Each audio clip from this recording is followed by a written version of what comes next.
சென்னையில் மிகச்சிறப்பான வகையில் விமான சாகச நிகழ்ச்சி நடந்து முடிந்தது.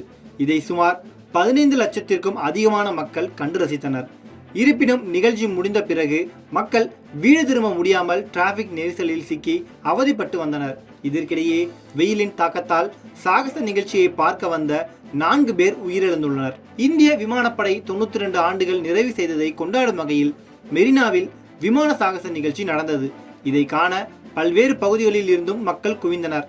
காலை 11 மணிக்கு தொடங்கிய விமான சாகச நிகழ்ச்சிகள் மதியம் 1:30 மணி வரை நடந்தது. இதை ஆளுநர் ரவி, முதல்வர் ஸ்டாலின், பாதுகாப்புத்துறை அமைச்சர் ராஜ்நாத் சிங் உள்ளிட்டோர் நேரில் கண்டுகளித்தனர். மெரினாவில் பொதுமக்கள் இதை கண்டுகளிக்க 15க்கும் மேற்பட்ட இடங்களில் இதற்கான ஏற்பாடுகள் செய்யப்பட்டிருந்தது. விமானப்படை வீரர்கள் வாவ் என சொல்லும் வகையில் வானில் பல வர்ணஜாலங்களை நிகழ்த்தினர். அதை பார்த்த மக்கள் வியந்து போனார்கள். அதிலும் வான் சாகசங்களுக்கு தமிழிலேயே பெயர் வைக்கப்பட்டதும் மக்களை பெரிய அளவில் கவர்ந்தது. சுமார் 15 லட்சத்திற்கும் மேற்பட்டோர் இந்த சாகச நிகழ்ச்சியை நேரில் கண்டு ரசித்தனர். இது லிம்கா புக் ஆஃப் ரெக்கார்ட்ஸிலும் இடம்பெறுகிறது. சாகச நிகழ்ச்சி சிறப்பாக நடந்து முடிந்தாலும் ஏற்பாடுகள் மிக மோசமாக இருந்ததாக மக்கள் குற்றம் சாட்டுகின்றனர்.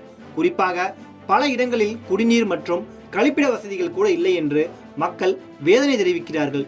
இது மட்டுமின்றி சாகச நிகழ்ச்சிகள் முடிந்து 4 மணி நேரம் ஆகிவிட்ட போதிலும் பல இடங்களில் இன்னும் டிராபிக் பாதிப்பு மோசமாகவே இருக்கிறதாம்.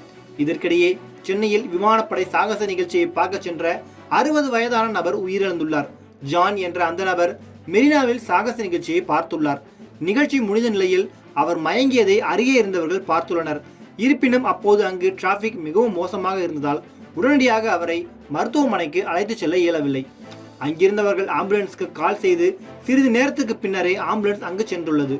மக்கள் கூட்டம் அதிகமாக இருந்ததால் அவரை உடனடியாக மருத்துவமனைக்கு அழைத்து செல்வதிலும் சிரமம் ஏற்பட்டது. மக்கள் கூட்டத்திற்கு இடையே அந்த வாகனம் ஊர்ந்து சென்றே ஓமந்தூரார் மருத்துவமனையை அடைந்தது. அங்கு அந்த நபருக்கு தீவிர சிகிச்சை அளிக்கப்பட்டது. இருப்பினும் சிகிச்சை பலனளிக்காமல் அவர் உயிரிழந்தார். இதற்கிடையே சென்னையில் விமானப்படை சாகச நிகழ்ச்சியை பார்க்க சென்ற மேலும் ஒருவர் உயிரிழந்துள்ளார். INS அடையாறு அருகே நின்று வான் சாகச நிகழ்ச்சியை பார்த்தவர் மயக்கமடைந்து உயிரிழந்துள்ளார். மயக்கமடைந்த நபர் திருவொற்றியூரைச் சேர்ந்த கார்த்திகேயன் என்று அடையாளம் காணப்பட்டுள்ளது. அவர் சிகிச்சைக்காக ராஜீவ்காந்தி அரசு மருத்துவமனையில் அனுமதிக்கப்பட்டார். ஆனாலும் சிகிச்சை பலன் இல்லாமல் அவர் பலியானார். கூட்ட நெரிசல் மற்றும் வெயிலின் தாக்கத்தால் விமான சாகச நிகழ்ச்சியை பார்க்க சென்ற 93 பேர் மருத்துவமனையில் அனுமதிக்கப்பட்டுள்ளதாக கூறப்படுகிறது.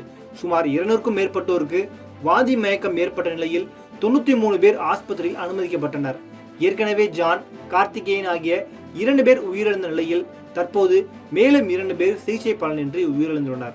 சென்னை ராயப்பேட்டை மருத்துவமனையில் அனுமதிக்கப்பட்டிருந்த 37 வயதான தினேஷ்குமார் என்பவர் உயிரிழந்துள்ளார். இதேபோன்று பெருங்களத்தூரைச் சேர்ந்த சீனிவாசன் என்பவரும் சிகிச்சை பலனின்றி உயிரிழந்துள்ளார். சென்னை ஓமந்தூரார் அரசு மருத்துவமனையில் சிகிச்சை பெற்று வந்த இந்த சீனிவாசன் என்பவர் விமான சாகச நிகழ்ச்சியை பார்த்துவிட்டு வீட்டுக்கு பைக்கில் சென்று கொண்டிருந்த நிலையில் உடல்நலன் பாதிக்கப்பட்டு மருத்துவமனையில் அனுமதிக்கப்பட்டிருந்தார். இந்த நிலையில் தற்போது சீனிவாசன் உயிரிழந்துள்ளார். இதன் மூலம் உயிரிழப்பு தற்போது 4ஆக அதிகரித்துள்ளது.